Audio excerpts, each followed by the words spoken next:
expound upon. First, he said that today is a day where we must all wear yellow. True. This is the closest I got. I have yellow. I know you have. So, That you were seeing this morning. yeah, so yellow is a very auspicious color. Why? Yellow means its significance in many ways. It means royalty, but it also means intelligence, awakening of intelligence. This yellow-orange color that we wear. That is the meaning of it. But why awakening of intelligence? If you notice in his exposition, he says that Saraswati Mata arrives on a swan, a white swan.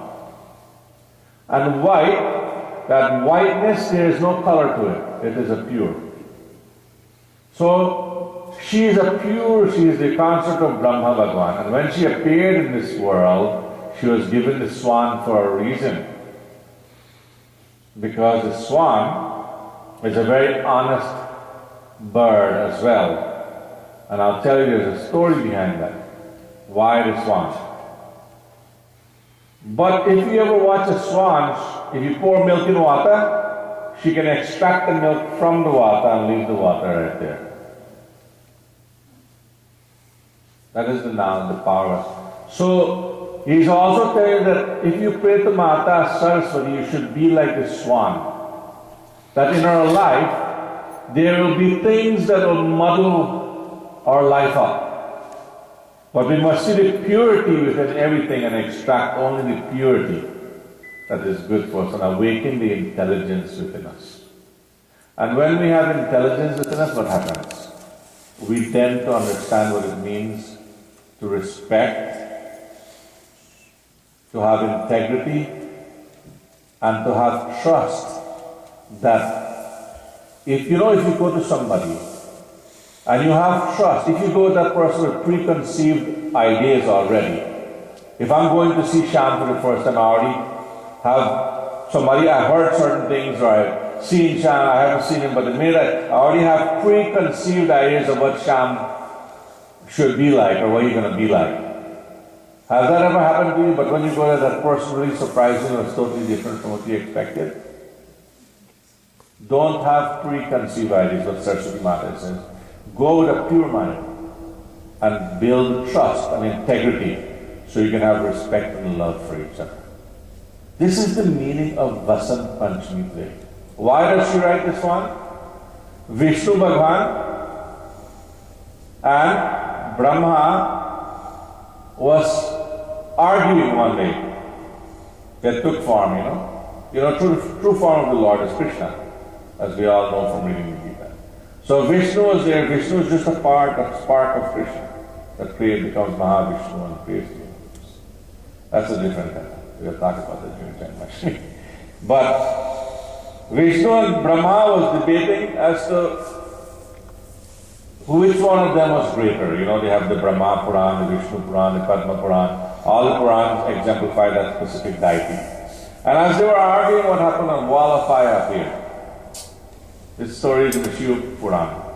And when this wall of fire appeared, they looked at it and Vishnu looked at Brahma and said, "Did you bring this?" And Brahma says, "No." "Did you?" He says, "No." "Well, let's go find out." So Brahma was sent to go upwards in the flame of wall, and Vishnu took the form of a boar, and he went downwards looking. So as they went looking, what happened? They saw Vishnu went down as Brahma was going up and up and up. He saw flowers falling from the top. You know what that flower is called? That flower is called, today they call it, but the other name they call it is Dhatur. They call it Dhatur. And he saw the Dhatur falling, and when the Dhatur was falling, he says, "What's up on top?" The flower couldn't give an answer. As he was going, he took the form of a swan, and he began to fly higher and higher and higher. And as he was going, He didn't find anything, but he come back down. And when he come back, he asked Vishnu, what did you see? Vishnu said, I see nothing. So Vishnu asked him, what did you say? He said, I didn't see anything either. So at that moment, Vishnu Bhagavan jumped into the fire and grabbed hold, and when he grabbed hold, out from the fire stepped Lord Shiva in his Omkara avatar. And from that form, from that day, he was given the blessing because the swan didn't lie. And that swan was given to Mata Saraswati as her vehicle to ride.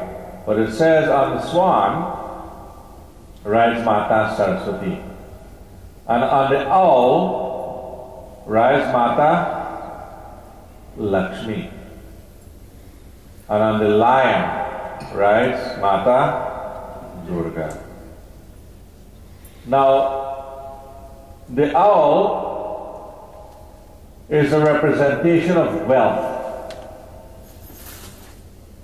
And Matas, and it also represents what's called the Rajas Guna. The first guna is called the Guna of purity and intelligence, which is representation of Mata Saraswati. So she gives spiritual guidance and intelligence. So when we want to pray for intelligence, the true intelligence of knowledge and wisdom, then we pray to Mata Saraswati. So when we go study the Gita, what Devata should we pray to? When we go to study the Gita, Mata Saraswati. Why? Because the Gita is so full of knowledge, and the knowledge is so deep, that if you don't focus on Mata Saraswati before you go and study the Gita, what's going to happen? You're going to only get the very top level type knowledge, what's there, for what it says. But when you pray to Mata Saraswati before you go, that knowledge that's in the Gita will come leaping out into your brains, and you'll absorb it and become so much more intelligent. And when Ravan's son wanted to beat Ram, who would he went and pray to? To who? Kali. To Kali. Why? Why? Because she gives what? Power and strength, right? So they all have their duties. When we want that particular item, we go to them.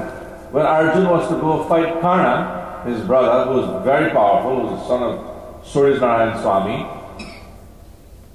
he was worried whether he could defeat Karna. So who did he? Went to Krishna and said, Krishna, advise me, what am I going to do? Krishna says, in this battle I cannot even help you. I'm just your charity, but if you want to be successful, go and pray to Durga Devi, go perform Durga Puja. That is why when we have sickness, when we have worries and problems, who do we pray for strength and to heal us and make us pure and strong? We pray to Durga. So that is the difference with them. When we pray to Mata Lakshmi, what we pray for? All them Gujarati people who walk in the store, they have in front of them, Mata Lakshmi. Because they want what kind of power? Well, the power. So, it depends on what you're aspiring for, that's how you pray. So, and this beginning of this Vasant Panchami, there's another significance of it. If you notice, Panditji said that it's also the day we worship Kamdev. Why? The wife of Kamdev, her name is Vasant. It means blossom. And it so happened that this lesson teaches us not to be not to have anxiety, not to want things to happen before their time. Lord Shiva went into meditation, Parvati wanted to marry Shiva, right? Indra wanted to kill a Rakshas because unless Ganesh born, the Rakshas can't die. And the only way that Rakshas can be, that Ganesh can be born is if Lord Shiva married Parvati, right? Or Sati. So it wouldn't happen